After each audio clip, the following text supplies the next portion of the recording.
ఆశీర్వాదం కొడుకు పెట్టుకోవడానికి ప్రభు మనకిచ్చిన కృపకై దేవునికి వందనాలు చెల్లిస్తున్నాను.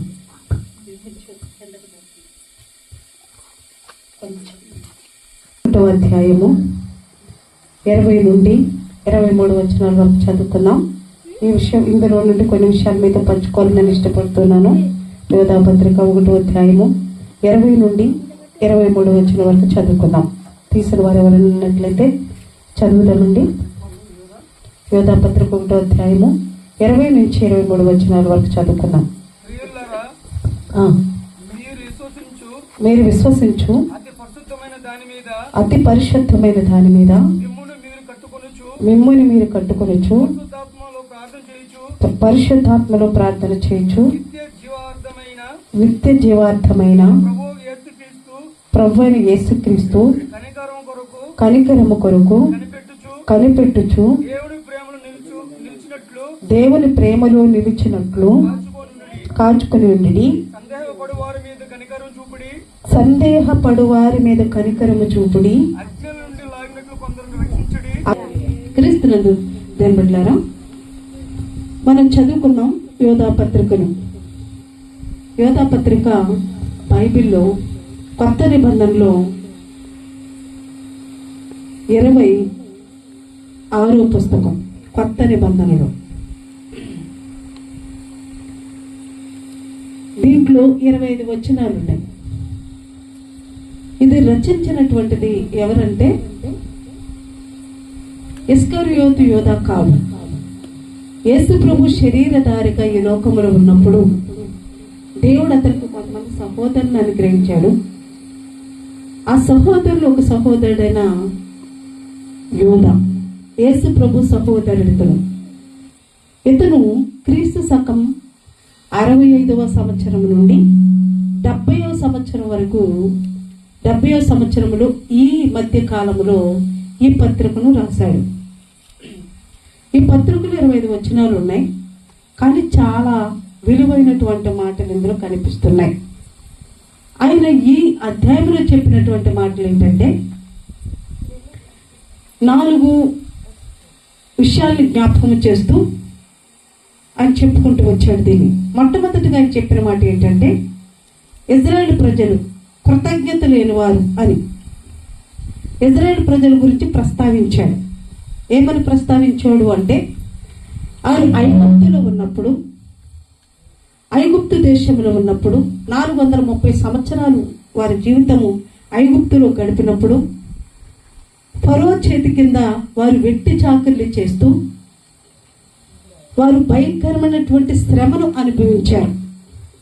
శరీరానికి మనసుకి నెమ్మది లేని పరిస్థితుల్లో వెట్టి చాకరీ చేస్తూ ఆ కష్టాన్ని తట్టుకోలేక ప్రభువుకు మొరపెడితే ప్రభు వారు మొరవిని వారిలోనే ఒక ప్రవక్తను పుట్టించి ఆ ప్రవక్త అనేటువంటి వ్యక్తిని పిలుచుకొని అతని ద్వారా ఇజ్రాయేల్ ప్రజలను ఫరో చేతిలో నుండి విడిపించి అబ్రహాముకు వాగ్దానం చేసినటువంటి కానాను దేశానికి వారిని నడిపించుకుంటూ వెళ్ళాడు. వారు నడుస్తున్న ప్రయాణములో పగల మేఘస్తంభముగా ఉన్నాడు, రాత్రి అగ్నిస్తంభముగా ఉన్నాడు. వారు బట్టలు చిరుగుపోలేదు, చెప్పులు అరుగుపోలేదు. కష్టం వచ్చినప్పుడు వారికి సహాయం ఉన్నాడు. వారు ఏ రకములైన తిండి కావాలని కోరుకున్నా, ఆహారం కావాలని కోరుకున్నా వారికి అనుగ్రహించుకుంటూ వచ్చాడు. అంత చక్కగా ప్రభు వాళ్ళు నడిపించుకుంటూ వస్తే వారు ప్రభుకి కృతజ్ఞతగా జీవించకుండా ప్రభువు మీద సనుక్కుంటూ వచ్చారు. ఐగుప్తులోనే బాగుంది మాకు, ఐగుప్తులోని వెట్టి చాకరీ చేయలేకేమో మరపెట్టుకుంటూ వచ్చారు. వెట్టి చాకరీ నుండి విడిపించబడి ఆహారాన్ని ప్రభు పెడుతూ రక్షణను కలిగిస్తూ వారిని ప్రయాణములో వారికి సురక్షితాన్ని ఇచ్చి దేవుడు అద్భుత రకంగా వారిని పోషించుకుంటూ నడిపిస్తుంటే వారు విడిచిపెట్టినటువంటి ఐగుప్తును గుర్తు చేసుకుంటూ మోషే మీద, అహరోను మీద, మిరియాము మీద, తీసుకొచ్చిన దేవుని మీద సణుగుకుంటూ వచ్చారు. యోధా ఏమంటున్నాడంటే ఇజ్రాయేల్ ప్రజల వలె కృతజ్ఞత లేని వారికి ఉండొద్దు. మీరు దేవుడంత గొప్ప కార్యం చేసి వారిని విడిపించి వాగ్దానం చేసినటువంటి దేశానికి నడిపిస్తుంటే కృతజ్ఞత లేని వారు ఉన్నారు. వాళ్ళు రెండో విషయాన్ని గుర్తు చేశాడు, సొదొమ గొమొర్రాను.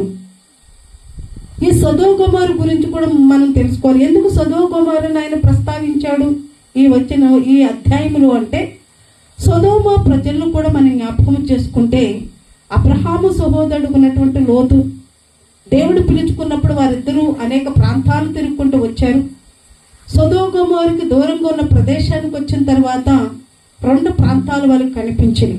దేవుడు అన్నాడు, మీ ఇద్దరికి విడిపోండి, వేరువేరుగా వెళ్ళండి అని చెప్పినప్పుడు ఒక ఏరియా ఏమో చాలా పచ్చగా కనిపిస్తుంది, శ్రేష్టమైనది, సారవంతంగా కనిపిస్తుంది. అక్కడ మొక్కలు అలా పడేసినా మొలిసిపోతాయి, అలాంటి నేలగా ఉంది. దాని పేరు సొదొమ గొమొర్రా. ఇంకొక ప్రదేశము ఎండిపోయిన నేల, సౌటు భూమి, ఎలాంటి మొక్కలు వేసినా బ్రతకలేనటువంటి ప్రదేశము. అబ్రహాం అన్నాడు, లోతుని పిలిచి నీకే ప్రదేశం కావాలి అంటే, రెండింటిని అతను చూశాడు. ఒకటి ఎండిపోయిన నేల, సారవంతమైన భూమి, రెండోది సారవంతమైనటువంటి నేల. అప్పుడు లోతు కోరుకున్నది ఏంటో తెలుసా? సొదొమ గొమొర్రాను కోరుకున్నాడు, పచ్చని నేలను. అబ్రహాం అన్నాడు, వెళ్ళు, సొదొమ గొమొర్రాకి వెళ్ళు, అక్కడ నివసించు, సంతోషంగా జీవించు అన్నాడు. సొదొమ గొమొర్రాలో ఉన్న ప్రజలు ఎలాంటి వారంటే భయంకరమైనటువంటి క్రూరులు.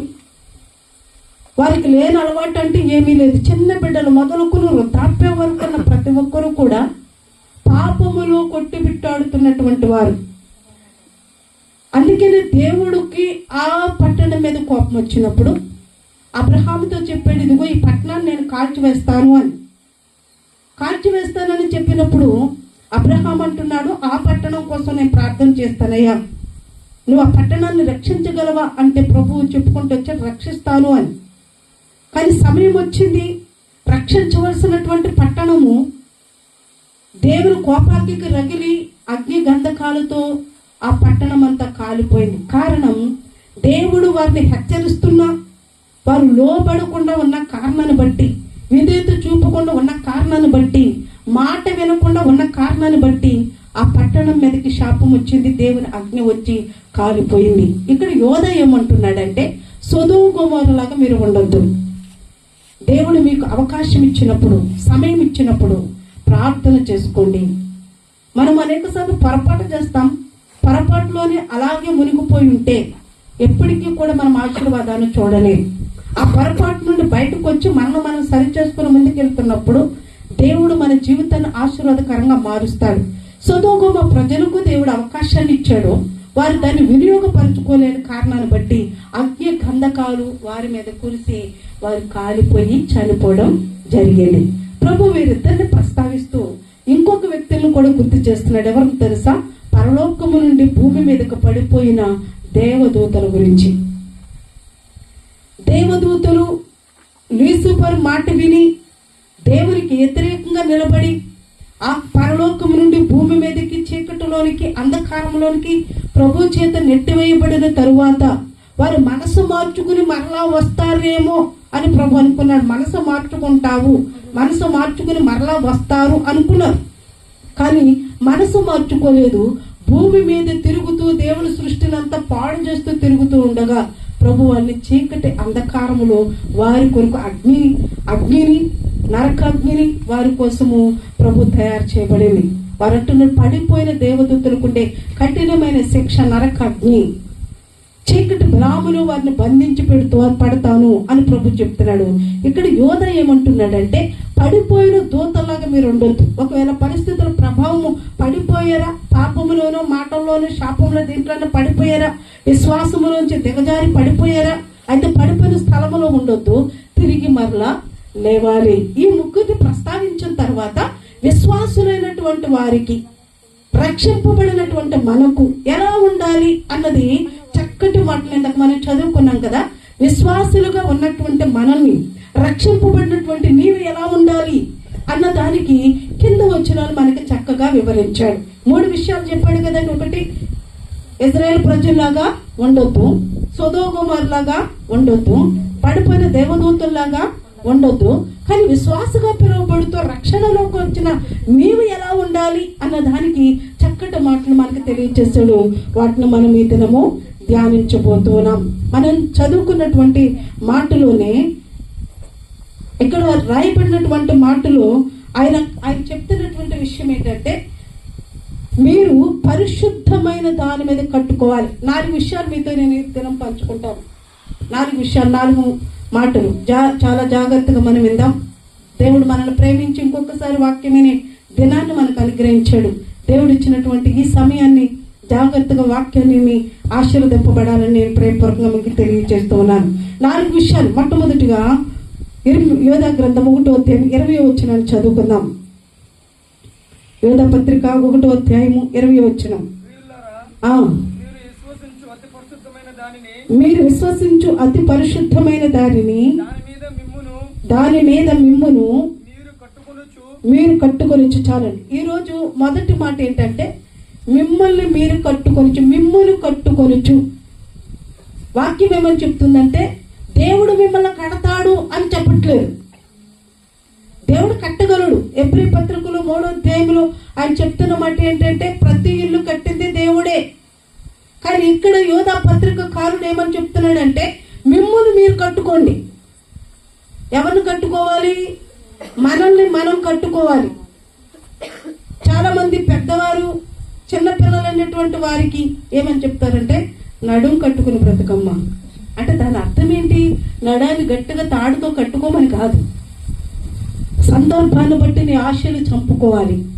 పరిస్థితుల ప్రభావాన్ని అడ్జస్ట్ అయిన ముందుకెళ్ళాలి. కావాలనిపిస్తున్న దాని వైపు పరిగెత్తకుండా నీ నడాన్ని కట్టుకుని ఓపికతో నువ్వు ఉండాలన్న దానికి సూచనగా వారు చెప్తూ ఉంటారు. ఇక్కడ యోధా పత్రికకారుడైనటువంటి యోధా చెప్తున్న మాట, ప్రభు మిమ్మల్ని కడతాడని చెప్పట్లేదు.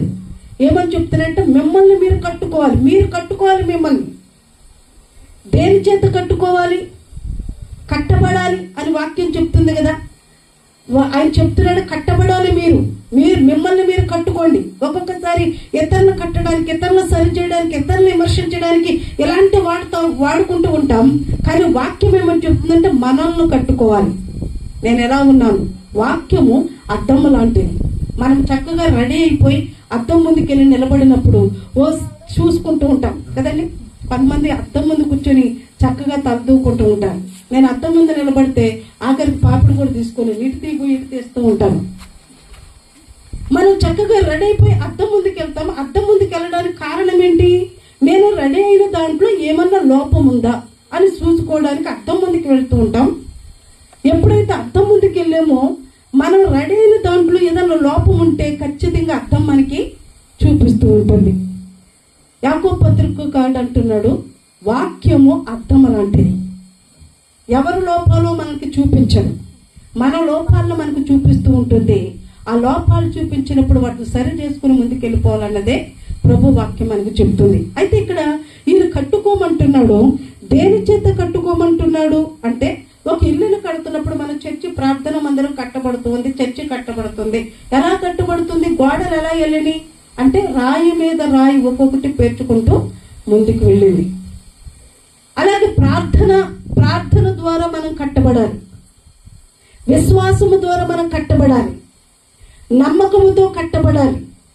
ప్రేమలో కట్టబడాలి. ఈరోజు ప్రేమించి రేపు దినాన ప్రేమ లేని వారికి మనం ఉండకూడదు. ఈరోజు ప్రార్థన చేసి వారం రోజులు ప్రార్థన జీవితం లేని వారికి మనం ఉండకూడదు. ప్రార్థన మనకు అలవాటుగా లేఖనం సెలవిస్తుంది. యేసు ప్రభు వాడుక చొప్పున మందిరానికి, సమాజ మందిరానికి వెళ్ళాడు. వాడుక ప్రార్థన, నీకు వాడుక కావాలి. ఆచార ప్రకారం ప్రార్థన కాదు మనకి కావలసింది. ఎలాంటిదంటే వాడుక. కట్టబడే విషయంలో దేవుని వాక్యం మనకు సెలవిస్తుంది. మనల్ని మనం కట్టుకుంటూ ఉండాలి. సామెతల గ్రంథం 31వ అధ్యాయంలో సొలొమోను మహారాజు తల్లి సొలొమోను మహారాజుకి చక్కటి విషయాలు చెప్పింది. అయ్యా, గుణవతి అయిన భార్య దొరుకుట అరుదు, అది ముత్యము కంటే అమూల్యమైనది. మరి గుణవతి అయిన భార్యను నువ్వు ఎలా గుర్తిస్తావు అంటే, పెందలకాడ లెగిస్తుందయ్యా, ఇంట్లో పని చేసుకుంటుంది, ఇంట్లో వాళ్ళు నడతన బాగుగా కనిపెడుతుంది. పక్కింట్లో వాళ్ళు నడవడికను కాదు కనిపెట్టేది. ఒక్కొక్కసారి మన పక్కింటి వారు నడవడికను కనిపెడుతూ మన ఇంట్లో నడవడికను మర్చిపోతూ ఉంటాం. అప్పుడు చాలా గందరగోళాలు మన జీవితంలో జరిగిపోతూ ఉంటాయి కదండి. అయితే ఇక్కడ ప్రభు చెప్తున్నది, నువ్వు కట్టబడాలి. ప్రార్థన ప్రార్థన ద్వారా, ప్రార్థన అనే ఇటుకను, విశ్వాసం అనే ఇటుకను ఒకదాని మీద ఒకటి పేర్చుకుంటూ నీవు ఆత్మీయంగా క్రీస్తనే బండ మీద నిన్ను నీవు కట్టుకోవాలి.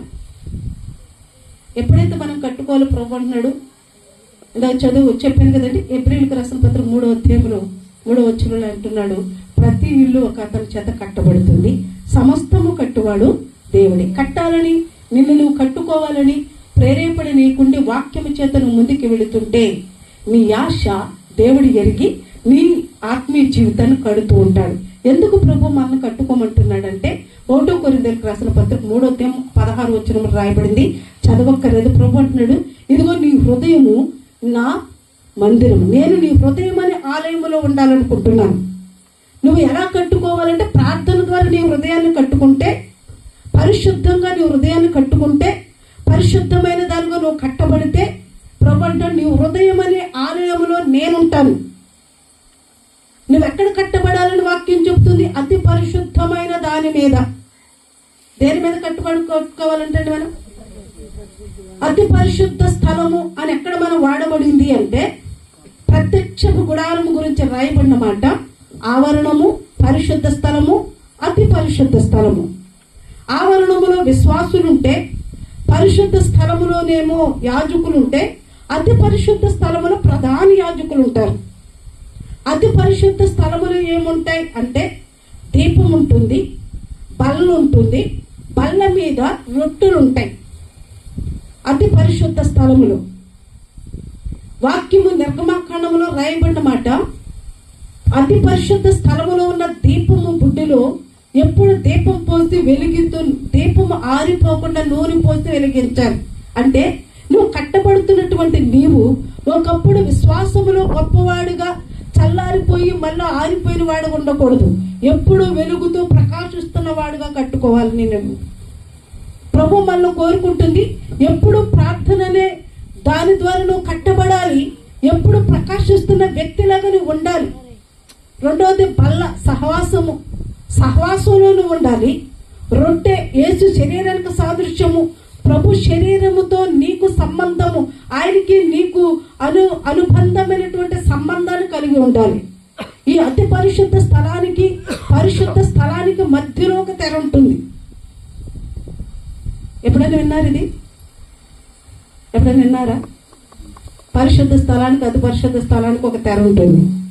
ఎప్పుడు ధ్యానిస్తాం ఈ మాటను అంటే గుడ్ ఫ్రైడే రోజు ఖచ్చితంగా ఈ మాటను మనం వింటాం. పరిశుద్ధ స్థలానికి, అతి పరిశుద్ధ స్థలానికి మధ్యలో ఒక తెర ఉంటుంది.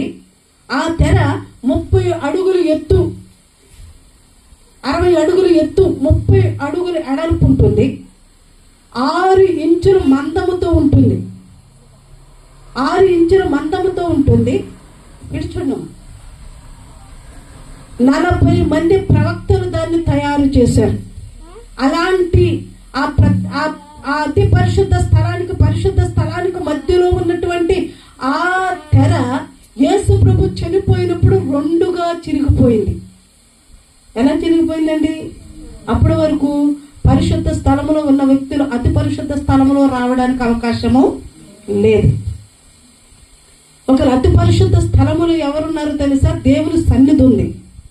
ప్రధాన యాజకుడైనా సరే పాపము గాని అతనిలో ఏదైనా బలహీనత ఉంటే అతి పరిశుద్ధ స్థలములోకి వెళ్తే చనిపోయేవారు. అందుకని వారికి నడానికి తాడు కట్టి అతి పరిశుద్ధ స్థలములోనికి పంపించేవారు.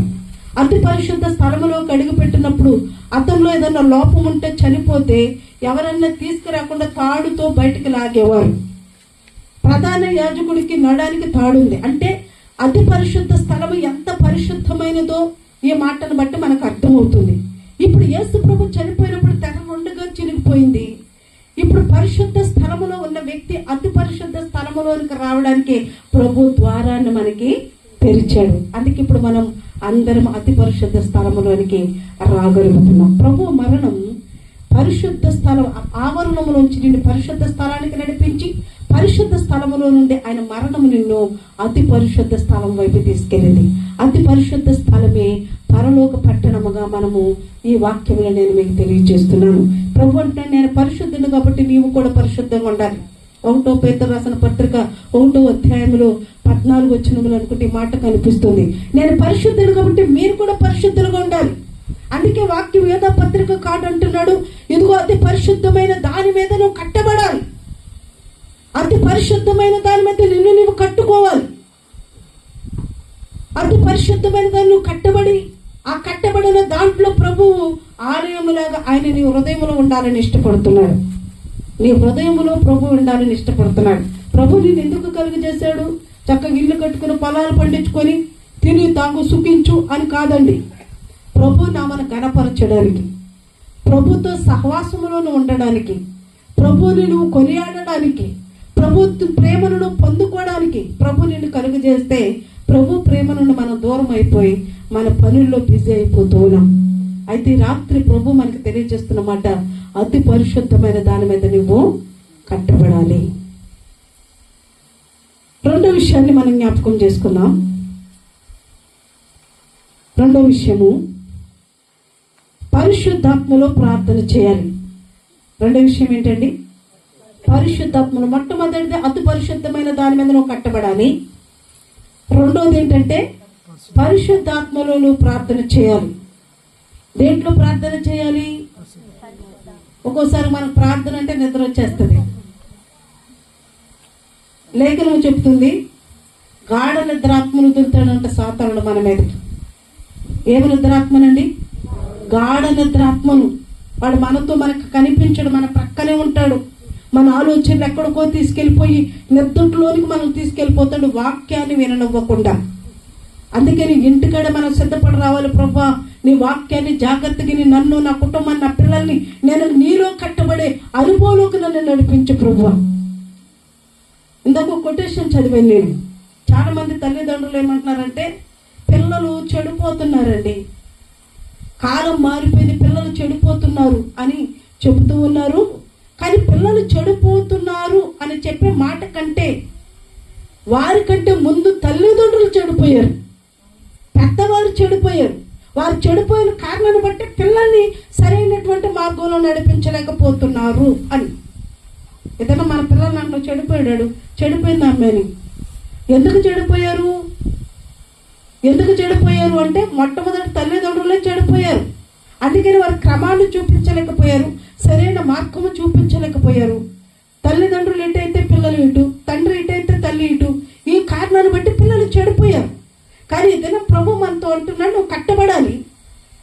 ఇది నువ్వు చెడిపోయిన నీ జీవితం నుండి అలవాట్లు ఓడిపింపబడి నిన్ను నువ్వు కట్టుకోవాలి పరిశుద్ధంగా. రెండోది పరిశుద్ధాత్మలో నువ్వు ప్రార్థన చేయాలి. మనకు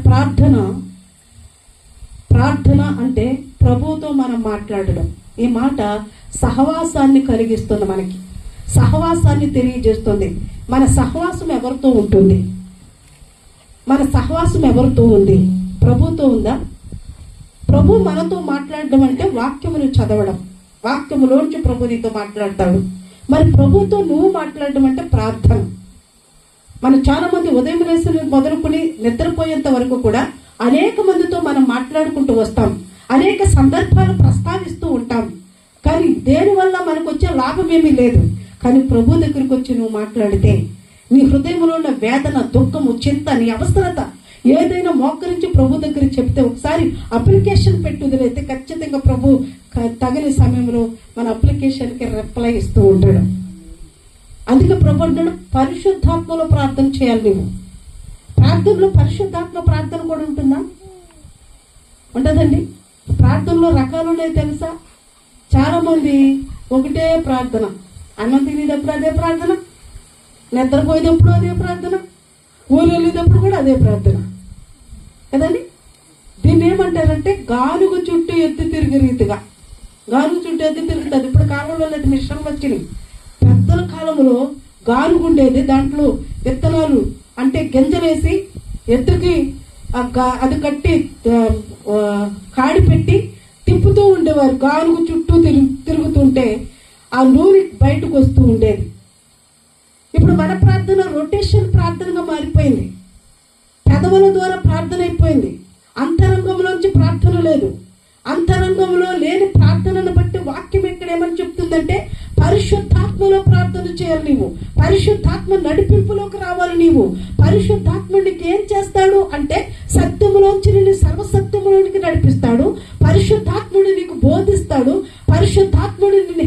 చేస్తాడు. పరిశుద్ధాత్ముడు నిన్ను సరిచేసి నిన్ను నడిపించుకుంటూ వస్తాడు. ఎలా అయితే విజ్ఞాపన చేయాలో, ఎలా మాట్లాడాలో పరిశుద్ధాత్ముడే నీకు తెలియజేస్తాడు. నీ మనస్సాక్షిని ఆయన ఎప్పుడూ కూడా హెచ్చరిస్తూ ఉంటాడు. మంచి మార్గంలో వెళ్ళు, మంచి పనులు చేయి, మంచి మాటలు విను అని. అందుకే నేను రోమపత్రిక 5:8 అక్కడ రాయబడినటువంటి మాటలు మనం జ్ఞాపకం చేసుకుంటే, రోమపత్రిక 8:26-27 చదువుకుందాం. రోమపత్రిక 8:26-27 రోమపత్రిక 8:26-27 అటువలే ఆత్మయు మన బలహీనతలను అటువలే ఆత్మ మన బలహీనతలను చూసి సహాయం చేయుచున్నాడు. ఏలయనగా మనము యుక్తముగా ఎలాగూ ప్రార్థన చేయవలనో మనకు తెలియదు గాని ఉచ్చరింప సఖ్యము కాని మూలుగులతో ఆ ఆత్మ మన పక్షమున విజ్ఞాపన చేయుచున్నది. అంటే ఇక్కడ అర్థం ఏంటంటే, ఒక్కోసారి మీరు నిద్ర లేసరికి మీ ఆత్మ ఏమంటదండి? ఎప్పుడన్నా మీకు తెలుసా? మనం ఎలా ఉంటామో లోపల పాటలు వస్తుంటాయి. ఒక్కోసారి మనకు తెలియకుండా పాటలు వస్తాయంటే ప్రార్థన వస్తుంది మనం నిద్రపోయి లేసేసరికి ఎర్లీ మార్నింగ్. ఎప్పుడైనా అనుభవం మీరు చూసారా? ఏదో ఒక పాట మన హృదయంలో ఉంటుంది. ఆ సినిమా పాట ఏదో ఒకటి. ఒక్కొక్కసారి నిద్ర లేవగానే మంచం నుంచి గుర్తొస్తుంది మనకి, వాడెట్ట అన్నాడు, వీడెట్ట అన్నాడు. ఖచ్చితంగా ఈ రోజు వాడు అంతా తేల్చాలి. లేకుంటే ఈ రోజు మంచం మీద నిద్ర లేవగానే మనకి కనిపిస్తుంది. రాత్రి మరిచిపోయిన విషయాలు వెంటనే గుర్తు చేస్తే మనసుకు బాధను కలిగిస్తూ ఉంటుంది. ఎప్పుడు నిద్ర లేవగానే మంచం మీదే. అదే నువ్వు ప్రార్థన చేసుకుని పడుకున్నావు అనుకోండి, పరిశుద్ధాత్ముడు నీలో నుండి నీవు నిద్రపోతున్నా ప్రార్థన చేస్తూనే ఉంటాడు నీ పక్షాన. ఇక్కడ వాక్యం ఏమని చెప్తుందంటే, అటువలే పరిశుద్ధాత్ముడు మన బలహీనతలను చూసి మనకు సహాయం చేయుచున్నాడు. ఒకసారి అంటే నాకు ప్రార్థన రాదండి, నేను చదువుకోలేదు, నాకు ప్రార్థన రాదండి, నేను చదువుకోలేదండి, ఎలా మాట్లాడాలో ఎలా ప్రార్థన చేయాలో నాకు తెలియదు. కానీ వాక్యం ఏమని చెప్తుందంటే, నువ్వు ఎలా ప్రార్థన చేయాలో, నువ్వు ఏ మాటలు సంబోధించాలో పరిశుద్ధాత్మ కలిగిన ప్రార్థన చేస్తుంటే దేవుడే నీ పక్షమును ఏం చేస్తాడంట? విజ్ఞాపన చేసుకుంటూ వస్తాడు, మాట్లాడిస్తూ ఉంటాడు.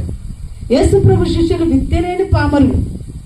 వాళ్ళు చూసిన వారు ఏమన్నారంటే, యేసుప్రభు విద్యలేని పామరులు ఎంచుకున్నాడేంటి, జాలర్ని ఎంచుకున్నాడేంటి, వాడు చేపలు పడితేనే సరిగ్గా లెక్క పెట్టుకోవడం రాదు, ఇలాంటి వాళ్ళని ఎంపిక చేసుకున్నాడేంటి అన్నారు. నిజంగా అది శిష్యుల పరిస్థితి అప్పుడు ఎలా ఉందంటే, జాలర్లు కదండి, మనుషులతో ఎక్కువ కమ్యూనికేషన్ లేదు, చేపలు పట్టుకుని ఎలా పడితే అలా ప్రవర్తించేవాళ్ళు, జనములో ఎలా మర్యాద పూర్వకంగా మాట్లాడాలో వారికి తెలియదు. శాస్త్రులు పరిచయాలు వారిని విమర్శిస్తూ ఉన్నారు. ఇదేంటి నీ శిష్యులు ఎలా ఉన్నారు, చేతులు కడుక్కోకుండా అన్నం తినేస్తున్నారు, మార్గంలో సరిగ్గా నడవట్లేదు, ఇష్టం వచ్చినట్టు ప్రవర్తిస్తున్నారు, ఇష్టం వచ్చినట్టు నడుస్తున్నారు అంటే, యేసు ప్రభు వారి శిష్యుల పక్కన ఎప్పటికప్పుడు చక్కగా మాట్లాడుకుంటూ వచ్చాడు. కానీ యేసు ప్రభు చనిపోయి ఆరోహణమైన తర్వాత యేసు ప్రభు వారికి పరిశుద్ధాత్మను అనుగ్రహించాడు. మేడగదిలో వాళ్ళు ప్రార్థన చేస్తుంటే ఆకాశం నుండి అగ్ని వారి మీద కురిసినప్పుడు వారి నాలుకల వలె వారు విభజింపబడి వారి మీదకు రాలితే, వారు అన్య భాషలో మాట్లాడి పరిశుద్ధాత్మ పొందుకుని వారు నడుస్తుంటే అద్భుతాలు జరిగినాయి. వారు మాట్లాడుతుంటే అనేక మంది రక్షింపబడ్డారు. ఇప్పుడు విద్య లేని పామరులను ఎగతాళి చేసినటువంటి వారు ఏమంటున్నారో తెలుసా? భూలోకమును తలకిందులు చేయువారు. ఎందుకు అంత గొప్ప పేరు వారికి వచ్చింది అంటే, పరిశుద్ధాత్మలో ప్రార్థన చేశారు వారు. ఏదైనా ప్రభు మనతో అంటున్నాడు, నువ్వు పరిశుద్ధాత్మతో ప్రార్థన చేయాలి. నీ పరిస్థితులు మారాలనుకుంటున్నావా? నీ కుటుంబ పరిస్థితులు మారాలనుకుంటున్నావా? నీ బిడ్డల భవిష్యత్తు మారాలనుకుంటున్నావా? నీలాగా నీ పిల్లలు పేదరికము, నీలాగా నీ పిల్లలు దారిద్రత, నీ పిల్లలు చెడు అలవాట్లకి నీవలే నీ పిల్లలు ఉండకుండా మంచి భవిష్యత్తును చూడాలనుకుంటున్నావా? మోకరించి కన్నీరు ఖర్చు పరిశుద్ధాత్మను ప్రార్థన చేయి. ప్రభు నాలాంటి జీవితం నాకు అనుకోద్దు, నా కుటుంబ పరిస్థితులు మార్చేద్దామా, నేను అప్పుడు ఎలా ఉన్నాను ఇప్పుడు ఎలా ఉండకూడదు. ఎప్పుడైతే నువ్వు ప్రార్థన చేస్తావో ఖచ్చితంగా ప్రభు నీ ప్రార్థన ఆలకిస్తాడు. ఇంకోటి ఏంటంటే, మన ప్రతినిత్యం ఆదివారం ఇలా ప్రార్థనకు వస్తుంటాం. ప్రభు అంటే మనకంటే ముందుగా దేవుని మందిరంలో కూర్చుంటాడంట. ఎవరు దేవుని మందిరానికి ముందు వస్తారు? మన ప్లేసులు కొన్ని ఉంటాయి చర్చిలో, రిజర్వేషన్ చేసుకున్నట్లుగా కదండి. ఆ ప్లేస్లోనే కూర్చుంటాం. ఒకరు ఎవరన్నా వచ్చి మన ప్లేస్లో కూర్చుంటే వాళ్ళు పక్కకి నెట్టైనా ఏం చేస్తాం చెప్పండి? కూర్చుంది నా ప్లేస్, అటు జరుగు, రిజర్వేషన్ చేసుకున్నట్లుగా కూర్చుంటాం. కానీ యేసు ప్రభు మన ప్లేస్ దగ్గర మనం ఎలా ఆ ప్లేస్ కాడికి వస్తాం, యేసు ప్రభు కూడా మన ప్లేస్ దగ్గర నిలబడి నా కుమార్తె త్వరగా వస్తుంది, నా కుమారుడు త్వరగా వస్తాడని ఎదురు చూస్తూ మనమేమో పాటలు అయిపోయినా రాము, ప్రార్థన ఆరాధన అయిపోయినా రాము, పాస్టర్ గారు వాక్యం చెప్తున్నప్పుడు అప్పుడు వస్తాము, అప్పుడు వచ్చిన నుంచి టైం చూసుకుంటాం, ఇంకా వదలలేదు ఏంటి అని కదండి. మనం ఎలాంటి టైంలో ఎదురు చూస్తూ ఇంకా టైం అవ్వలేదని చూస్తూనే యేసు ప్రభు అంటే నేను ఎంత ప్రార్థన చేసి నేను అనుకోలేదు, నేనంటే ఈయనకి ఇష్టమే లేదు. కానీ ప్రభు అంటున్నాడు ప్రారంభ ప్రార్థనలోనే నీ కోసం ఎదురు చూస్తాను. ఒకవేళ నీ కోసం ఎదురు చూసినప్పుడు నువ్వు ప్రారంభ ప్రార్థనకి వచ్చేసావు. ప్రభు నువ్వు ప్రార్థన చేసుకున్నావు, కూర్చున్నావు, ఒక దినం నువ్వు రాలేదు, ఎందుకంటే జ్వరం వచ్చిందో జలుబు వచ్చిందో రాలేని పరిస్థితుల్లో రాలేకపోయావు. ఖచ్చితంగా ప్రభు ఎదురు చూసి ప్రభువే స్వయంగా నీ దగ్గరికి వస్తాడు. జక్కి మనసులో బాగాలేదు, ప్రభు ఇటే వస్తాడని మనసులో విశ్వసించిన చెట్టెక్కాడు. యేసు ప్రభు వెళ్ళి పిలిచాడు, కుటుంబానికి నెమ్మదిచ్చాడు. మన బలహీనతను చూసి ప్రభు సహాయం చేసేవాడే అన్నాడు. ఆయన చూడని దేవుడు కాదు, ఆయన చూసే దేవుడు. చెవులు నిర్మించిన వాడు వినకుండా, కళ్ళు నిర్మించిన వాడు నీ పరిస్థితులు చూడకుండా ఉంటాడా? ఖచ్చితంగా ఆయన చూస్తాడు. కాబట్టి నువ్వు పరిశుద్ధాత్మలో ప్రార్థన చేయడం నేర్చుకోవాలి, పరిశుద్ధాత్మ నడిపింపులోనికి రావాలి. పరిశుద్ధాత్ముడు చేసి ఇంకొక పని అంటే తెలుసండి, పిల్లలు చదువుకుంటున్న పిల్లలు సంవత్సరం ప్రారంభంలోంచి లెసన్స్ త్వరగా ముగించేస్తారు. 1వ లెసన్ 2వ లెసన్ ప్రతి సబ్జెక్టులో లెసన్స్ అన్ని ముందు అవచేసేస్తారు. ఇంకా 2 నెలలు లేకుంటే నెల రోజులు ఇంక ఎగ్జామ్ ఉందనిపించుకొని రివిజన్ చేపిస్తారు టీచర్స్. మళ్ళా కదండి, రివిజన్ అంటే అయిపోయిన లెసన్స్ ని మరలా తీసుకుంటారు, రివిజన్ చేపిస్తారు, చదివిస్తారు, చూడకుండా రాయిపిస్తారు. పరిశుద్ధాత్ముడు చేసే పని ఏంటో తెలుసా? మనకి సందర్భాన్ని బట్టి వాక్యాలు గుర్తు చేస్తాడు, రివిజన్ చేస్తాడు. మనకి వాక్యాన్ని చదివితే, వాక్యాన్ని వింటే గుర్తు చేస్తాడు. ఎలా గుర్తు చేస్తాడు? అనారోగ్యం ఉన్న పరిస్థితుల్లో ప్రార్థన చేయాలి. ఏమని ప్రార్థన చేయాలి మనం? అయ్యా నువ్వు స్వస్థపరచువాడివి, గాయము చేయువాడివి, గాయాన్ని కట్టువాడివి నీవే. ఈ మాటలు మనకు గుర్తు చేసే వ్యక్తి ఎవరు? పరిశుద్ధాత్ముడు. ఒకవేళ పరిశుద్ధాత్మ నడిపింపులో లేకపోతే ఒట్టి మాటల్లో ప్రార్థన చేస్తాం.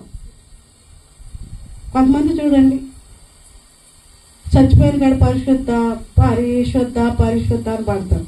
నాకు బాధ వేస్తూ ఉంటుంది నిజంగానే. చచ్చిపోయిన కాడ ఏం పాడాలి మనం? పెళ్లి కూతురుని తీసుకొస్తాక అదే పాట, పెళ్లిలోనూ అదే పాట, చచ్చిపోయిన మనిషిని ఎత్తుకెళ్ళేప్పుడు కూడా. కరెక్ట్ అంటారా? ఏమో నాకు కరెక్ట్ అనిపించలేదు. అది పెళ్లి కూతురిని తీసుకురావడానికి, పెళ్లి కొడుకుని తీసుకురావడానికి సంతోషంలో పాడుతున్నా. నీవు పరిశుద్ధని శవాన్ని ఎత్తుకెళ్ళేప్పుడు పాడుతున్నాం అనుకోండి, ఎలా ఉంటుంది తెలుసా? చాలా బాధగా అనిపిస్తుంది. సందర్భాన్ని బట్టి పుట్టినరోజుకి పెళ్లి గురించి వాక్యం చెప్తే బాగుంటుందండి, లేకుంటే పుట్టినరోజు గురించి చెప్తే బాగుంటుందండి. అంటే సందర్భానుకూలం. నీకు నేర్పించే వ్యక్తి ఎవరంటే పరిశుద్ధాత్ముడు. అందుకని పరిశుద్ధాత్మ నడిపింపులోకి నువ్వు రావాలి. ఇది నాలుగుతో చేసే ప్రార్థన కాదు, ఇది దేనితో చేయాలంట? ఆత్మతో. దేనితో చేయాలి? అందుకని వాక్యం సెలవిస్తుంది. ఎఫెసీయుల 4:24 దేవుడు ఆత్మ గనుక ఆయన ఆరాధించేవారు ఆత్మతోనూ సత్యముతోనూ ఆరాధించాలి. నువ్వు ఆత్మతో పెదాలు కాదు, నాలుగుతో కాదు. నాలుగుతో స్తుతిస్తుంటాం, నాలుగుతో ప్రభుని గనపరుస్తుంటాం, నాలుగుతోనే. కానీ సామెతల గ్రంథకర్త అంటున్నాడు, జీవం మరణాలు నాలుగు వశము. నాలుగు గురించి ఒక ఉదాహరణ చెప్తాను. మనం 1వ తారీఖు మాకు చెప్పాను, సందర్భం వచ్చింది కాబట్టి మరలా మీకు గుర్తు చేస్తున్నాను. ఉదయం మొదలుకొని సాయంత్రం వరకు డబ్బాలో రాళ్ళు వేసినట్టు మాట్లాడేది ఎవరు చెప్పండి? మన నాలుగు కదా. అసలు రెస్ట్ ఉన్నది దీనికి. మీకేమో కానీ నాకు మాత్రం ఎవరైనా పక్కన ఉంటే 24 గంటలు మాట్లాడుతూనే ఉంటారు. మా పిల్లలు అంటున్నారు, నిద్రపోతే తప్ప నువ్వు వదిలిపెట్టవా మమ్మీ అని. అంటే నేను అలవాటు అయిపోయింది, వాక్యం ఇలా చెప్పి అలవాటు అయిపోయిందేమో, మాట్లాడుతూనే ఉంటాను. అయితే నాలుక మాట్లాడుతూ ఉంది. ఈ పళ్ళును నాలుక ఒకరోజు మాట్లాడుకుంటున్నాయంటండి. ఏమని మాట్లాడుకుంటున్నాయంట? నాలుక అనిందంట పళ్ళతో, ఈ దంతాల పళ్ళతో, అబ్బా నువ్వు ఎంత గొప్పదా, నువ్వు తెలుసా, మాంసం ముక్కలు చక్కగా నవ్వులు నాకు అందిస్తావు, ఎముకలు చక్కగా నవ్వులు నాకు అందిస్తావు, స్వీట్లు ఫ్రూట్లు నా మనసుకి ఏది కావాలనిపిస్తే చూసిందల్లా చక్కగా నవ్వులు నాకు అందిస్తే, నువ్వు నవ్వులు ఇచ్చిన దాంట్లో మకరందాన్ని, రుచిని అబ్బా నేను అనుభవిస్తే అంత బాగుందో తెలుసు. అసలు నిన్ను మెచ్చుకోవాలి నేను అంటే పళ్ళన్నీ అంటే నువ్వు జాగ్రత్తగా ఉండు, ఎందుకని మంచిది, నీకు ముందే చెప్తున్నాను, నువ్వు జాగ్రత్తగా ఉండు, ఎవరితో పడితే వాళ్ళతో అదిరిపడి మాట్లాడమంటే బాగోదు, నేను ముందు చెప్తున్నా అంటే. ఏమైంది అన్నారంట. నువ్వేమో ఇష్టం వచ్చినట్టు నాలుగుకి నరవలేదన్న మాటను బట్టి నోటికి ఇష్టం వచ్చినట్టు మాట్లాడేస్తున్నావు. అవతల వాళ్ళు గాయపడిన వాళ్ళు ఏమంటున్నారు, నిన్ను తిట్టట్లేదు, ఏదో నాకు కోపం వచ్చిందంటే 32 పళ్ళు ఓడగొడతానని నన్ను తిడుతున్నారు. అంతే కదండి. ఎవరిని దాన్ని బట్టి ఎవరిని తిడుతున్నారు? నాలుగు అదిరిపడిన దాన్ని బట్టి ఏమన్నా పళ్ళకు శిక్ష పడుతుంది. పళ్ళు అన్నాను జాగ్రత్తగా మాట్లాడతానులే, మాట్లాడితే 32 పళ్ళు ఓడగొడతానని నన్ను అంటున్నారు. శిక్ష భరించేది నువ్వు భరించాలి, కానీ అదేమంటున్నారు, నన్ను తిడుతున్నారు. అంటే నాలుగుకి కొంతమంది అంటే నరవలేదని. యాకోబు పత్రిక కాడు అంటాడు, అది అగ్ని, నాలుక అగ్ని. అడవిని ఎలా అయితే చిన్న అగ్గి పుల్ల చుచ్చి పెట్టేస్తుందో ప్రపంచాన్ని చుచ్చి పెట్టేద్దాం మన నాలుక. కానీ ఇలాంటి నాలుగుతో కాదు నువ్వు ప్రార్థన చేయవలసింది. దేనితో చేయాలంటండి? ఆత్మతో, పరిశుద్ధాత్మతో నింపబడిన ప్రార్థన నువ్వు చేయాలి. ఇంకా మూడో విషయాన్ని మనం జ్ఞాపకం చేసుకుందామండి.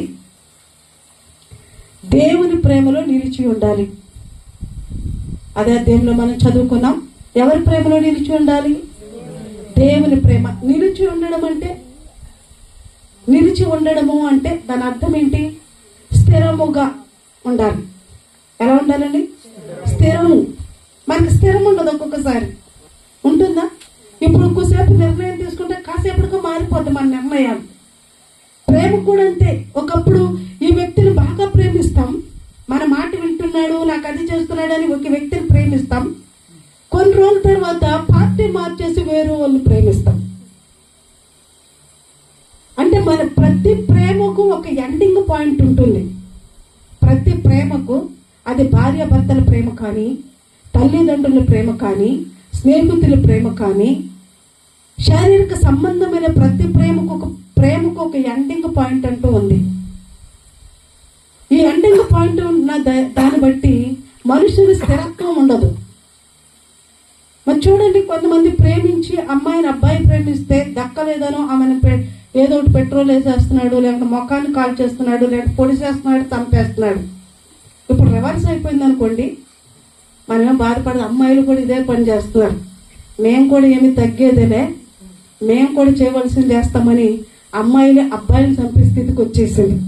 కాలం మారిపోయిందంటుంటే మనం ఏంటో అనుకుంటున్నాము, కానీ ఉన్న పరిస్థితులు ఇంకొక తెలివి లేని అతనికి తెలివిని కలిగించి చెడు మార్గంలోకి వెళ్ళిపోయి వారి పాపములో పడిపోవడానికి ఎక్కువ ఆస్కారం కనిపిస్తుంది ప్రస్తుత ఆగుతున్నటువంటి కాలంలో. అయితే వాక్యము చెప్తుంది ప్రేమలో నిలిచి ఉండాలి. ఏ ప్రేమలో నిలిచి ఉండాలి అంటే ప్రభు అంటున్నాడు, యోహాను సువార్త కూడా అంటున్నాడు, యోహాను సువార్త 3వ అధ్యాయం 16వ వచనములో, దేవుడు లోకాన్ని ఎంతో ప్రేమించాడు. ఎలాంటి ప్రేమ అంటే ఇర్మియా గ్రంథకర్త చెప్తున్నాడు 31వ అధ్యాయం 3వ వచనములో, శాశ్వతమైన ప్రేమతో నేను నిన్ను ప్రేమిస్తున్నాను. ఏ ప్రేమతో ప్రేమిస్తున్నాడు దేవుడు మనల్ని? శాశ్వతమైన ప్రేమ. ఎండింగ్ అనే పాయింట్ లేని ప్రేమ కాదు, ఎండింగ్ అన్నదే లేదు దీనికి. యోహాను సువార్త కూడా అంటున్నాడు, దేవుడు లోకాన్ని ఎంతో ప్రేమించాడు. ఆ ప్రేమకు హద్దు లేదు, సరిహద్దు లేదు, ఎంత అని కొలవడానికి ఒక కొలబద్ద లేదు. దేవుని ప్రేమ గురించి రాయబడింది, ఆయన ప్రేమ ఎంతో నీ మీద ఉందని. ఎంత ఉంది అంటే తన ప్రాణాన్ని నీ కోసం అర్పించేంతగా. నేను నిన్ను ప్రేమిస్తున్నాను చెప్తున్నావు, నిన్ను ఏదైనా చేయాలంటే నన్ను దాటుకుని వెళ్ళాలని చెప్తారు కదండి, ప్రేమతో. నిజముగా పరిస్థితి ప్రభావము మన మీదకి ఏదైనా వస్తే ప్రేమతో మరణించడానికి మనం ఇష్టపడతామా? స్వార్థముతో మనల్ని మనం రక్షించుకోవడానికి వెళ్ళిపోతూ ఉంటాం. కానీ యేసు ప్రభు అలా చేయలేదండి. నీ మీద ప్రేమతో నీ కోసము ఆయన ప్రాణాన్నే బలిగా పెట్టాడు. ఆయన ప్రభు ఏమంటున్నాడంటే, నా ప్రేమ యందు నిలిచి ఉండండి. యోహాను సువార్త 15వ అధ్యాయము, ఆ అధ్యాయంలో మనం చదువుతూ ప్రభు అంటున్నాడు, నా యందు మీరు మీ యందు నా మాట నిలిచి ఉంటే మీకు ఏది ఇష్టమో అడగండి, వాటన్నిటినీ చేస్తాను. కానీ కావలసింది ఏంటంటే మీరు నా యందు నిలబడి ఉండాలి, మీ యందు నా మాటలు నిలిచి ఉండాలి. అప్పుడు మీకు ఏది ఇష్టమో అడగండి, నేను ఇస్తాను. ఒక సహోదరుడు నా దగ్గరకు వచ్చి ఇలా చెప్పాడు, నేను ఎవనొస్తున్న దగ్గర ఎవనొస్తారాలాగే ఉంటాను, చిన్నపిల్లల దగ్గర సండే స్కూల్ పిల్లల దగ్గర సండే స్కూల్ పిల్లల్లాగానే ఆడుకుంటూ ఉంటాను. పెద్దవారి దగ్గరికి వస్తే పెద్దవారిలాగా, వారి కుటుంబ స్టోరీలు అంటే వారికి సలహాలు ఇస్తాను. అంటే ఎవరు నా దగ్గరికి వస్తే వాళ్ళలాగా ప్రవర్తించడానికి ఇష్టపడుతుంటారు. ఒక ఎవరు వస్తారు నా దగ్గరికి వచ్చి ఇలా అన్నాడు, ఆయన విపరీతంగా ఒక అమ్మాయిని బాగా ఇష్టపడి ప్రేమించాడు. అమ్మాయి ఇష్టపడలేదు, వేరే అతను ఇష్టపడుతున్నట్టుగా చూపించింది. ఇప్పుడు ఇతను దిగులు పడిపోయి ఏడ్చి రద్దు చేసి ఎన్ని చేసుకుంటూ వస్తున్నాడు. ఆ అమ్మాయి పట్టినట్టు వెళ్ళిపోతుంది. ఒక దినాన్న నా దగ్గరికి వచ్చి ఇలా మాట్లాడుతుంటే నేను చెప్పిన పదం ఒకటే, ఏంటో తెలుసండి, అమ్మాయి నిన్ను వదిలిపెట్టి వెళ్ళిపోయింది, నిన్ను పక్కకి వెళ్ళిపోయింది, నువ్వు అమ్మని ప్రేమిస్తున్నావు, కానీ ఆ ప్రేమ ఆమె అర్థం చేసుకోవట్లేదని నువ్వు కృంగిపోతున్నావు. ఒకవేళ ఈ అమ్మాయి నీకు దేవుడు రాసి ఉంటే ఆమె తిరిగి నీ దగ్గరకు వస్తుంది. మనది అన్నప్పుడు మన దగ్గరికి మనం పిలవకపోయిన ఖచ్చితంగా ఏదైతే నాన్న మన దగ్గరికి వచ్చేస్తుంది. కానీ నీ దగ్గరికి రాలేదు అంటే అది నీది కాదు, కానీ నీ దగ్గరికి వచ్చింటే అది నీదే. కానీ నేను చెప్పినటువంటి మాటలు అతనికి బాధలో ఉన్నాడు కాబట్టి అది అంతగా అర్థం కాకపోవచ్చు. నేను అతనికి ఇచ్చిన ఇంకొక సలహా ఏంటో తెలుసా, వెళ్ళిపోయిన అమ్మాయి నిన్ను చూసి ఏడ్చే రోజు ఒకటి రావాలి. ఎలా రావాలి? అది ఎలా రావాలి అంటే, ఎంత మంచివాడిని నేను పోగొట్టుకున్నానా, ఎంత ప్రేమించే వ్యక్తిని నేను పోగొట్టుకున్నానా, ఎంత కష్టజీవిని నేను పోగొట్టుకున్నానా, ఎంతగా నన్ను బాగా చూసుకునే వ్యక్తి నేను పోగొట్టుకున్నానా అని కన్నీరు కార్చి ఒక రోజు రావాలి. అలా రావాలి అంటే నువ్వు కష్టపడాలి, శ్రమ పడాలి, ఏదైనా పని చేయాలి, డబ్బులు సమకూర్చాలి.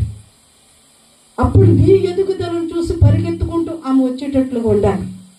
నువ్వు ఆమె వదిలిపెట్టే నిందని కన్నీరు ఖర్చుకుంటూ అక్కడ ఇక్కడ అక్కడ తిరుగుతుంటే ఇలాంటి వాడి కోసమా నేను రావాలి అన్న మనసు ఉంటుంది.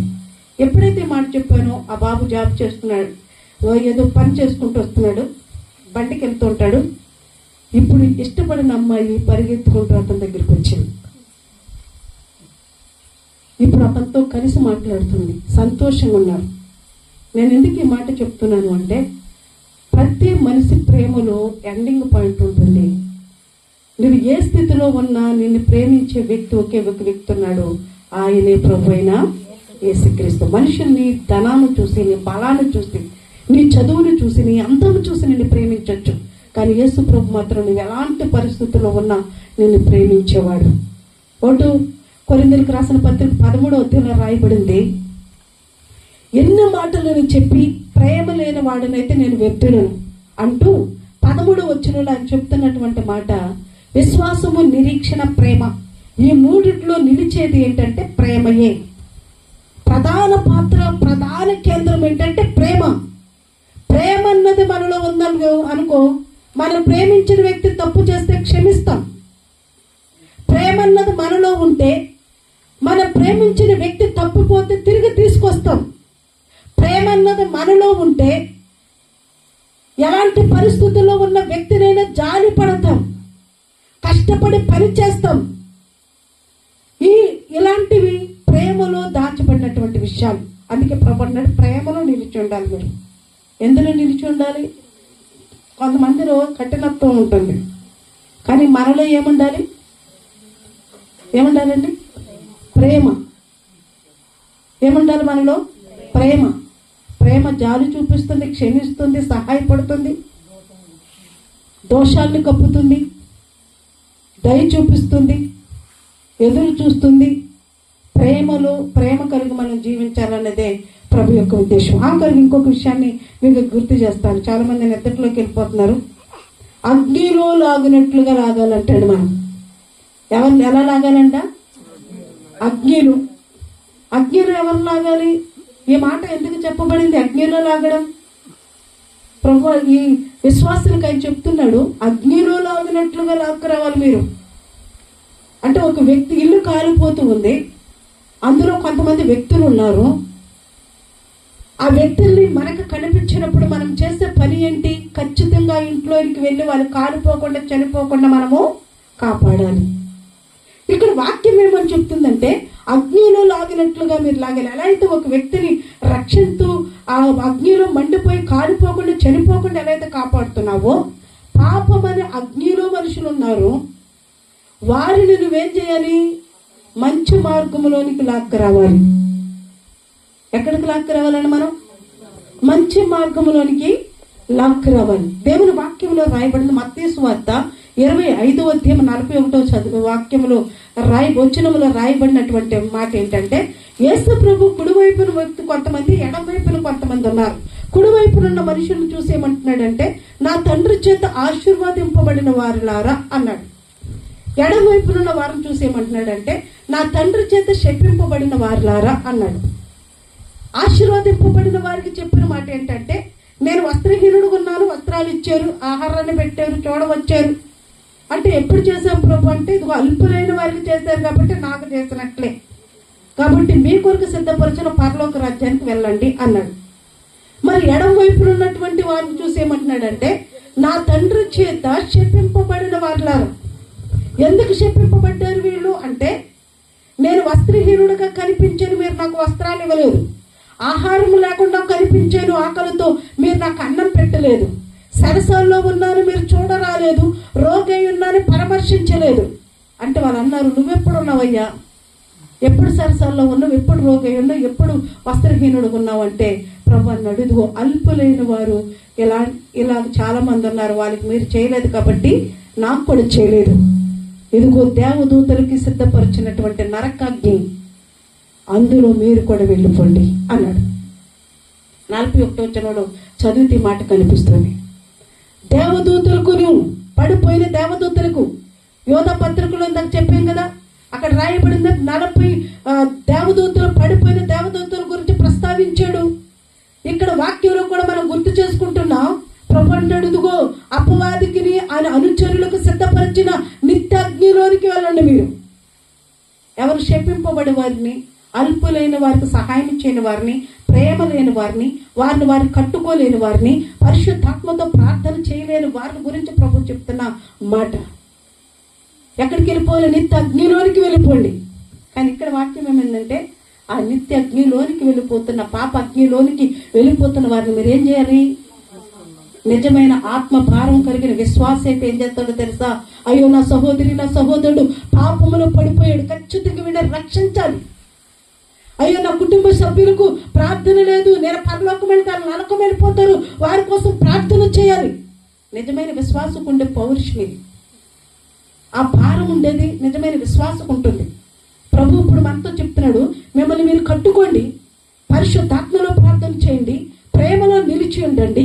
పాప అగ్నిలోకి వెళ్ళిపోతున్న మనుషుల గురించి మీరు ప్రార్థన చేసి వారిని అగ్నిలోంచి బయటికి లాగండి. ఎందుకంటే యేసు ప్రభు దేనికోసం వచ్చాడు అంటే, లోకస్వార్త 19:10 వచ్చిన నశించిపోతున్న దానిని రక్షించడానికి వచ్చాడు. నశించిపోతున్న దాన్ని రక్షించడానికి యేసు ప్రభు వచ్చాడు. యేసు ప్రభు పక్షపాతి కాదు. యేసుక్రీస్తు అందరికీ ప్రభు. ఎవరు నశించిపోవటం ఆయనకి ఇష్టం లేదు, ఎవరు నరకంలోకి వెళ్ళిపోవడానికి ఇష్టం లేదు. మనం ఒక మాటని మీకు జ్ఞాపకం చేస్తే నేను వాక్యాన్ని ముగించేస్తాను. మనం అనుకోవచ్చు ఒక్కొక్కసారి, దేవుడికి మనమంటే ప్రేమ కదా, మరి మన నరకంలోకి వెళ్ళడానికి నరకాన్ని ఎందుకు సృష్టించాడు అని ఎప్పుడన్నా అనిపించిందా? నా కొడుకు పదే ఇదే ప్రశ్న నన్ను అడుగుతూ ఉంటాడు. దేవుడు కదా ఆయన, మనల్ని కలుగు చేసుకున్నాడు కదా, మనం రక్షింపబడాలని శిలువలో మరణించాడు కదా, అలాంటి ప్రభువే నరకాగ్నిని మన కోసం ఎందుకు తయారు చేశాడు? మనం రక్షింపబడాలని ఆయన శిలువ మరణం పొందిన దేవుడే రక్షణ లేని నశించిపోతున్నటువంటి పాపములో పడిపోయి శాపములో పడిపోయి తను తాను కట్టుకోకుండా పరిశుద్ధాత్మలో ప్రార్థన చేయకుండా ప్రేమలో నిలిచి లేకుండా వ్యక్తులను ఎందుకు నరకంలో పడేస్తున్నాడు, నరకాన్ని ఎందుకు సృష్టించాడు అని. దేవుడు నరకాన్ని మన కోసం తయారు చేయలేదు. ఎవరి కోసం తయారు చేశాడు? అపవాదికిని ఆయన దూతలకును. ఆ అపవాది దూతలు ఏం చేస్తున్నాయంటే, యేసు ప్రభువా నన్ను మాత్రం నరకంలో వేసేద్దారనుకుంటున్నావా? నువ్వు తయారు చేసిన మనుషులను కూడా నరకంలో వేసేసుకుంటూ వస్తాను నేను. అందుకే నీ భూలోకములు అది సంచరిస్తూ మనుషులందరినీ పాపం వైపు నడిపిస్తుంది, అవిధేయత వైపు నడిపిస్తుంది, అవివేకం వైపు నడిపిస్తుంది, లోబడిన దాని వైపు నడిపిస్తుంది, ప్రేమ లేని స్వార్థము లేని అసూయతో కోపముతో రగిలిపోయేటట్లు మనుషులను చేసి ఒకరినొకరు హత్యలు చేసుకునేటట్లుగా, ఒకరినొకరు అప్పగించుకునేటట్లుగా, ఒకరినొకరు ద్వేషించేటట్లుగా మనుషులను తయారు చేసింది. వాక్యం చెప్తుంది, సాతానికి సమయం కొంచెమే ఉన్నదని ఎవరిని మింగుదనా అని తిరుగుతున్నాడు వాడు. క్రైస్తవుడు మాత్రము అగ్నిలో లాగినట్లుగా నువ్వు లాగు అని ప్రభు చెబితే చక్కగా దిండేసుకుని పడుకొని నిద్రపోతున్నాడు. సాతాను ఏం చేస్తుంది? తనకు సమయం కొంచెమే ఉందని గర్జించే సింహం వలె ఎవరిని మృంగుదమా అని తిరుగుతూ ఉంటే అగ్నిలో లాగమని ప్రభు చెప్తున్నటువంటి విషయాన్ని మర్చిపోయి నశించిపోతున్న వారి కోసం ప్రార్థన చేయవలసిన నీవేమో ఏం చేస్తున్నావండి? నేను చాలా బిజీ అండి కదా. ఈ మధ్యలో ఒక సహోదరుడు నేను చాలా బిజీ బిజీ బిజీ అన్నాడు. ప్రభు అన్నాడు కొన్ని రోజులు హాస్పిటల్లో రెస్ట్ తీసుకెళ్ళి హాస్పిటల్ వేసాడు. హాస్పిటల్లో రెస్ట్ తీసుకుంటా ఉన్నాడు. ఇప్పుడు అంటున్నాడు ఇంటికి తీసుకెళ్ళండి బాబు, మీకు దండం పెడతాను. అలా అంటున్నారు. ఉండి ఇక్కడికే అన్నీ బాగుంటే మనం బిజీ, ఏం బాగోకపోతే అప్పుడు గుర్తొస్తుంది మనకి దేవుడు. కాబట్టి నువ్వెంత బిజీ అయినా సరే ప్రభు సమయాన్ని ప్రభుకి అప్పగించేయాలి. మనం ప్రభు దయాన్ని ప్రభుకి అప్పగించేయాలి. ప్రభు సమయాన్ని ప్రభుకి అప్పగిస్తే ప్రభు అంటాడు, బలా నమ్మకమైన మంచి దాసుడా. మీకు ఒక పేపర్ని మీకు జ్ఞాపకం చేసుకున్నామండి. ఒక 500 కాగితాన్ని తీసుకున్నాం. ఇలా తీసుకున్న కొత్త పేపర్ విలువ ఎంత ఉంటుంది? దానికి ఎంత ఉంటుందండి? 500 పేపర్కి విలువ లేదా? పేపర్ కాదులండి, డబ్బులే. కొత్తగా ఉన్నా అదే విలువ. ఒకసారి దాన్ని కచ్చిపిచ్చి నలిపేసాం, మళ్ళీ ఇలా తీసుకెళ్ళాం. అంగడి తీసుకొని అంటారా 500కి విలువ. యేసు ప్రభు కూడా విలువ లేని నీ జీవితంలో విలువనిచ్చుకుంటూ వచ్చాడు. విలువ లేని నీ బ్రతుకుకి విలువనిచ్చాడు. గొప్పవారిగా మనం నిలబెట్టుకున్నాడు. ఘనమైన పేరు మనకి ఇచ్చాడు. మంచిగా మన పరిస్థితులు మార్చుకుంటూ వెళ్ళిపోయాడు. మనల్ని తిని పడుకుని నిద్రపోవడానికి కాదు. సమయము కొద్దిగా ఉందని మనం ఏం చేయాలి తెలుసా? నశించిపోతున్న వారి కోసం ప్రార్థన చేయాలి. అగ్నిలో లాగినట్లుగా వారి కోసం ప్రార్థన చేయాలి. ఎందుకంటే క్రైస్తవులు మేము అన్యులు, వాళ్ళు అన్యులు కాదు. మనం అందరం కూడా అన్యులదే. నువ్వు రక్షింపబడ్డ వారి కంటే ముందుగా వారి వెనకాల రక్షింపబడుతున్నారు. అగ్నిలో లాగినట్లుగా వారిని లాగి నీతి మార్గంలో నడిపించే బాధ్యత మనదే. ఏదో రక్షింపబడిపోయి చేతగాని వాళ్ళగా పని లేని వారిగా మనం ఉండకూడదు. దేవుడు మనకు ఒక పని అప్పగించాడు. ఆ పనిలో మనం నమ్మకత్వం కలిగి జీవించాలి. యోధా పత్రిక కాడు అంటున్నాడు, అతి పరిశుద్ధమైన దాని మీద నువ్వు కట్టబడాలి. ఇంకేమంటున్నాడైనా? పరిశుద్ధాత్మతో ప్రార్థన చేయాలి. దేవుని అక్కడ అతి త్వరలో ఉంది.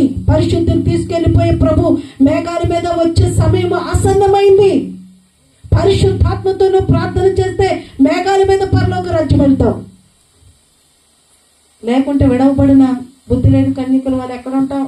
అప్పుడు నెతుక్కుంటావు. అయ్యా పాస్టర్ గారు ఒక వాక్యం చెప్పయ్యా, అప్పుడు చెప్పావు సరిగ్గా వినలేదు, నిద్ర వచ్చేసింది, నిద్రపోయాను, ఇప్పుడు వాక్యం చెప్పు అంటే పాస్టర్ గారు ఏమంటారు? వెళ్ళమ్మా నేను చెప్తాను కానీ ఇప్పుడు కూర్చో అంటే యేసు ప్రభు అంటే తలుపేసి వెళ్ళిపోతాడంటండి. అప్పుడు నువ్వు వెళ్ళి ప్రభు అంటే నువ్వెవరో నాకు తెలియదు, నీకు సమయాన్ని ఇచ్చాను, మందిరాన్ని ఇచ్చాను, సేవకుడిని ఇచ్చాను, వాక్యం విను అని చెప్తే వినకుండా నిద్రపోతున్నావు నువ్వు. 10 మందికి బస్సు ఎక్కినా నిద్ర వచ్చేస్తుంది, ఆటో ఎక్కినా నిద్ర వచ్చేస్తుంది, ఇంటికాడ నిద్ర రాదు. చర్చిలోకి వస్తే అండి అబ్బాయి ఎంత బాగా నిద్ర వస్తుంది తెలుసా? చర్చిలోకి వస్తే అసలు అంత బాగా నిద్ర వస్తుందంటే ఆ నిద్రను మనం వర్ణించలేం. నిద్ర రాని వాళ్ళు చర్చి కాడ కూర్చోబెట్టి ఒక గంట వాక్యం చెప్తే చాలు, శుభ్రంగా నిద్రపోవచ్చు కదండి.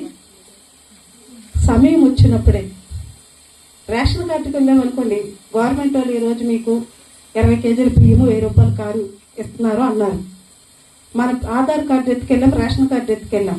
నిద్ర వస్తుంది అప్పుడు, అసలు మాట్లాడతారండి అప్పుడు. మన పేపర్ ఏమో ఎక్కడో అడుగులు ఉంది, లైన్గా నిలబడి ఉన్నారు. అప్పుడు ఎవరైనా పక్కోడితో మాట్లాడతాడా? ఎందుకు మాట్లాడరు? ఆ రేషన్ కార్డు ఉన్న ఆయన చేతిలో ఒకరి మన పేరు వచ్చిందని కనపడదేమో, పక్కోడు మాట్లాడుతున్నా గమనుడు వినాలి.